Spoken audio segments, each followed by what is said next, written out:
திருச்செந்தூர் முருகப்பெருமானுக்கு வருகின்ற ஜூலை 7ஆம் தேதி திங்கட்கிழமை வெற்றிவேல் வீரவேல் அப்படி என்கின்ற கோஷங்கள் விண்ணை பிளக்க காலை 6:15 மணி முதல் 6:50 கும்பாபிஷேகம் நடக்க இருக்கு. அதைத் தொடர்ந்து காலை 9 மணிக்கு சண்முகர் உருகு சட்ட சேவை செய்து சண்முக விலாசம் அடைதல் சிறப்பு அபிஷேகம் நடைபெறும். இந்த உருகு சட்ட சேவையை பார்ப்பதற்கு கண்கோடி வேண்டும்.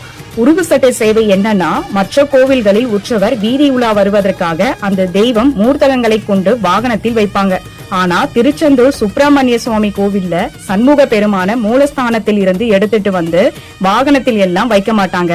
மாறாக உருகு பலை அப்படி என்கின்ற பெரிய பலகையில் சண்முகர் எழுந்தருளி உள்ள பீடத்தில் இருந்து சன்னதி வாயில் வரை போட்டு சண்முக பெருமானை பலகை மீது நிறுத்தி சிறிது சிறிதாக அசைத்து அசைத்து பீடத்தில் இருந்து கேடயத்தில் எழுந்தருள செய்வார்கள். இதனை காண கண்கோடி வேண்டும். இதுவே உருகு சட்டை சேவை அப்படின்னு சொல்லப்படுது.